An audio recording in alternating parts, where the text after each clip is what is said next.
یہاں تک کہ نثر میں بھی وہ صرف اپنے تجربے کی روشنی میں زندگی کو دیکھتے ہیں۔ گویا ندا آنکھ اور دل کے شاعر، جو کچھ دیکھتے ہیں اسے محسوس بھی کرتے ہیں، اور جو محسوس کرتے ہیں اسے رقم کرتے ہیں۔ ندا کی نظمیں اپنے لہجے کی سادگی اور جذبات و احساسات کے اظہار کی وجہ سے منفرد معلوم ہوتی ہیں۔ ان کے پہلے مجموعے لفظوں کا پل میں یہ اسلوب نمایاں نظر آتا ہے۔ نظم شام ملاحظہ ہو، سوکھے کپڑوں کو چھت سے چنتی ہوئی، سوکھے کپڑوں کو چھت سے چنتی ہوئی، پہلی کرنوں کے ہار بنتی ہوئی، گیلے بالوں میں تولیہ پسائے، ہاتھ میں ایک کٹی پتنگ اٹھائے، دائیں بازو میں تھوڑی دھوپ سجائے، سیڑھیوں سے اتر کے آئی ہے، کس قدر بن سنور کے آئی ہے، بجتے ہاتھوں سے چمنیاں دھو کر، گھر کے ہر کام سے سبک ہو کر، پالنے کو جھلا رہی ہے شام، چندہ ماموں اگا رہی ہے شام۔ نظم شام کو ایک عورت کے روپ میں دیکھا جائے تو اس مناسبت سے استعارے نظر آتے ہیں، مثلاً بننا، سنورنا، بجتے ہاتھوں سے چمنیاں دھونا، پالنے کو جھلانا اور چندہ ماموں کو اگانا وغیرہ ایک سبڑ عورت کی طرف اشارہ کرتے ہیں۔ ندا کی ابتدائی نظموں میں بیشتر نظمیں ایسی ہیں جن میں استعارے میں بات کہی گئی ہے۔ ایسی ایک نظم ملاحظہ ہو، سورج ایک نٹکھٹ بالک سا دن بھر شور مچائے، ادھر ادھر چڑیوں کو بکھیرے، کرنوں کو چھترائے، قلم دواتے برش ہتھوڑا جگہ جگہ پھیلائے، شام تھکی ہاری ماں جیسی ایک دیا ملکائے، دھیمے دھیمے ساری بکھری چیزیں چنتی جائے۔ یہاں ندا نے دن اور شام کی خصوصیت بیان کی ہے، سورج کے طلوع اور غروب ہونے پر انسانی زندگی کس قدر متاثر ہوتی ہے، اس کو خوبصورت پیرائے میں پیش کیا ہے۔ ندا کے لہجے میں سادگی اور لفظوں کے برتنے میں غیر معمولی سلیقہ نظر آتا ہے۔ ایک مختصر سی نظم میں دیکھیے، مختصر لفظوں میں مکمل نظم کس طرح کہی ہے: کتنی میٹھی تھی املی جب ساجن تھے گاؤں میں، ان کے جانے کی تاریخ دنگل تھا جب گاؤں میں۔ ندا کے گیتوں اور نظموں میں مدھیہ پردیش کے لوک گیتوں کا اثر نمایاں نظر آتا ہے۔ ان نظموں میں شخصی موضوعات کم بلکہ عام انسانی نفسیات کا جائزہ لیا گیا، جہاں مکاری، ریاکاری اور اسی قسم کی دوسری سماجی برائیوں سے قدم قدم پر واسطہ پڑتا ہے۔ ایک نظم جسے شاعر نے نو گیت کہا ہے، ملاحظہ ہو: جھکے ہوئے کندھوں پہ سانسوں کی گٹھری، رستوں میں گیلی گھام، چائے کے پیالوں میں ماتھوں کی شکنیں، سمٹی ہوئی کرسیاں، سرحد سپاہی۔ اس نظم میں حیرت وہ تحیر بھی ہے اور کچھ کر گزرنے کی آرزو، نیز زندگی کو جد و جہد میں تھکنے کا انداز بھی موجود ہے۔ پہلا مصرع ہی زندگی کی جد و جہد میں شامل ایک ایسے شخص کی تصویر پیش کرتا ہے جو پرخار راستوں کا مسافر ہے۔ دوسرے دو مصرے میں شاعر نے چائے کے پیالوں کا ذکر کر کے نوجوانوں اور دانشوروں کے آرام دہ لمحات کا ذکر کیا، اور ساتھ ہی چائے کی چسکی کے ساتھ ماتھوں کی شکنیں کہہ کر ان آسودہ لمحات میں بھی دنیا کی فکر اور مسائل کی طرف اشارہ کیا ہے۔ یہ ہماری روزمرہ زندگی کی عام مشاغل ہے۔ اگلے بند بھی دیکھیے: لوکل کے ڈبوں میں شام لڑتا جھگڑتا کوئی کسی سے، بے بات کوئی ہنسے، ساگر کنارے لہروں کو کوئی کنکر سے حملہ کر دے، لمبی سی رسی پہ کپڑے ہی کپڑے، کپڑوں کے کونوں پہ نام، تھکے ہوئے کندھوں پر سانسوں کی گٹھری، رستوں میں نوکیلی گام۔ ان 14 مصروں میں ندا نے زندگی کی ایسی تصویر پیش کی ہے جسے ہم زندگی کا منظر نامہ کہہ سکتے ہیں۔ ایک نظم جو اسی کیفیت کی طرف اشارہ کرتی ہے، ملاحظہ کیجیے: میں برسوں بعد اپنے گھر کو تلاش کرتا ہوا اپنے گھر پہنچا، لیکن میرے گھر میں اب میرا گھر نہیں تھا۔ اب میرے بھائی اجنبی عورتوں کے شوہر بن چکے تھے، میرے گھر میں اب میری بہنیں انجان مردوں کے ساتھ مجھ سے ملنے آتی تھیں، اپنے اپنے دائروں میں تقسیم، میرے بھائی بہن کا پیار اب صرف تحفوں کا لین دین بن چکا تھا۔ میں جب تک وہاں رہا، شیو کرنے کے بعد برش، کریم، سیفٹی ریزر خود دھو کر اٹیچی میں رکھتا تھا، میلے کپڑے خود گن کر لانڈری میں دیتا تھا۔ اب میرے گھر میں وہ نہیں تھے جو بہت سو میں بٹ کر بھی پورے کے پورے میرے تھے، جنہیں میری ہر کوئی چیز کا پتہ یاد تھا۔ مجھے کافی دیر ہو گئی تھی، دیر ہو جانے پر بھی ہر کھویا ہوا گھر آسماں کا ستارہ بن جاتا ہے، جو دور سے بلاتا ہے لیکن پاس نہیں آتا۔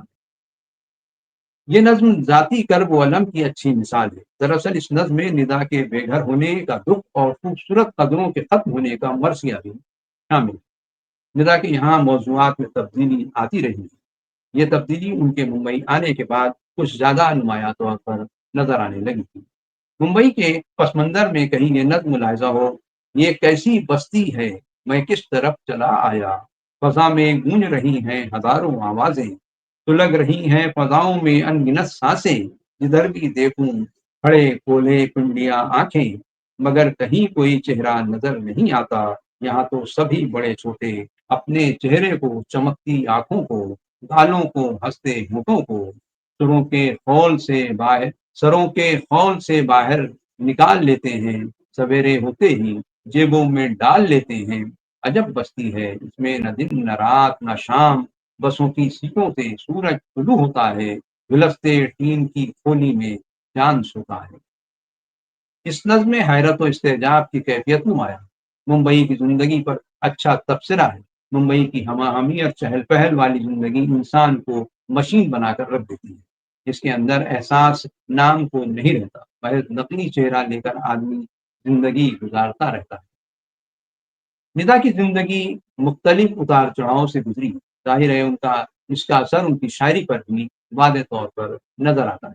وہ حالات سے سمجھوتا کرنا جانتے تھے، مگر سماج کے ظلم و ستم اور سفاکیوں اور بے رحمیوں سے وہ اڑتے تھے۔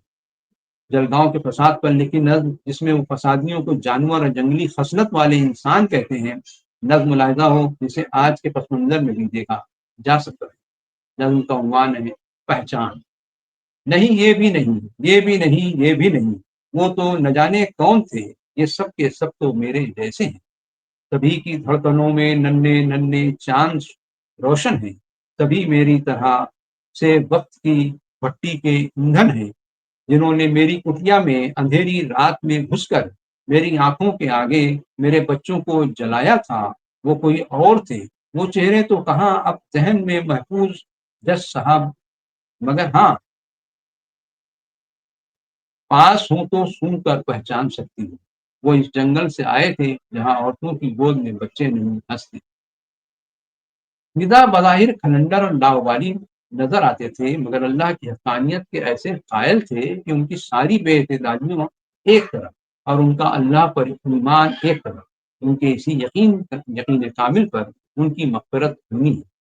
ان کی مشہور حمد ملاحظہ ہو: نیل گگن میں بیٹھے کب تک چاند ستاروں سے جھانکو گے، پربت کی اونچی چوٹی سے کب تک دنیا کو دیکھو گے، آدرشوں کے بند صحیفوں میں کب تک آرام کرو گے، میرا چھپر ٹپک رہا ہے من کر سورج اسے سکھاؤ، خالی ہے آٹے کا کنستر بن کر گیہوں اس میں آؤ، ٹوٹ گیا ہے ماں کا چشمہ شیشہ بن کر اسے بناؤ، چپ چپ ہیں آنگن میں بچے بن کر گیند انہیں بہلاؤ، شام ہوئی ہے چاند اڑاؤ پیڑ ہلاؤ، ہوا چلاؤ، کام بہت ہیں ہاتھ بٹاؤ، اللہ میاں میرے گھر میں آ ہی جاؤ، اللہ میاں۔ ندا فاضلی زبان و بیان کا پورا پورا خیال رکھتے تھے۔ ان کی نظموں میں بولیوں اور لوک گیتوں کا انداز نمایاں نظر آتا ہے۔ ان کی ابتدائی نظموں میں رومانی جذبات و احساسات محسوس ہوتے ہیں۔ ان کے یہاں محبت کا تصور زمینی ہے، جو ان کی حقیقی زندگی سے تعلق رکھتا ہے۔ جب وہ زندگی کی جدوجہد میں تلخ حقائق سے روبرو ہوئے تو ان کی نظموں میں بیزاری اور جھنجھلاہٹ نظر آتی ہے۔ بعض جگہوں پر وہ مفاہمت کا رویہ بھی اپناتے ہیں، بعض مقامات پر تو وہ خود غرضیوں اور منافقانہ رویوں کا حصہ نظر آتے ہیں۔ دراصل انہیں زندگی نے اتنے تجربے اور رنگ دکھائے ہیں کہ انہوں نے مفاہمت میں ہی عافیت سمجھی ہوئی، اور اسی مفاہمت سے ان کو فائدہ بھی ہوا۔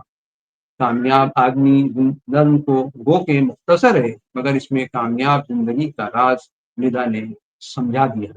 ملاحظہ ہو: وہ گالی کھا کے مسکراتا ہے، ہر ذلت کو بھول جاتا ہے،